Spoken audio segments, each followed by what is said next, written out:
2 Chroniques, chapitre 14. Abijah se coucha avec ses pères, et on l'enterra dans la ville de David, et Asa, son fils, régna à sa place. De son temps, le pays fut en repos pendant 10 ans. Asa fit ce qui est bien et droit aux yeux de l'Éternel, son Dieu. Il fit disparaître les autels de l'étranger et les hauts lieux, il brisa les statues et abattit les idoles. Il ordonna à Juda de rechercher l'Éternel, le Dieu de ses pères, et de pratiquer la loi et les commandements. Il fit disparaître de toutes les villes de Juda les hauts lieux et les statues consacrées au soleil. Et le royaume fut en repos devant lui. Il bâtit des villes fortes en Juda. Car le pays fut tranquille et n'eut pas de guerre contre lui pendant ces années-là. Parce que l'Éternel lui donna du repos. Il dit à Juda, bâtissons ces villes, et entourons-les de murs, de tours, de portes et de barres. Le pays est encore devant nous, car nous avons recherché l'Éternel. Notre Dieu, nous l'avons recherché, et il nous a donné du repos de tous côtés. Ils bâtirent donc, et réussirent.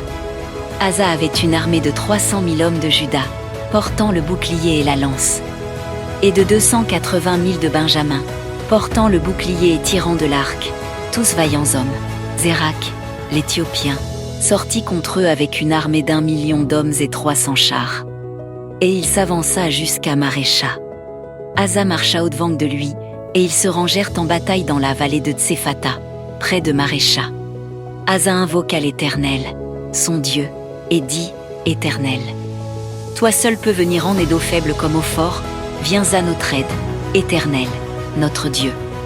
Car c'est sur toi que nous nous appuyons, et nous sommes venus en ton nom contre cette multitude. Éternel, tu es notre Dieu, que ce ne soit pas l'homme qui l'emporte sur toi.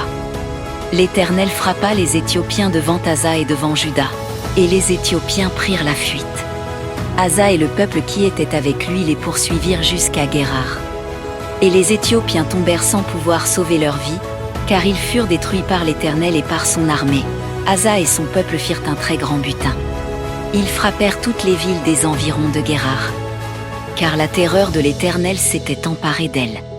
Et ils pillèrent toutes les villes, dont les dépouilles furent considérables.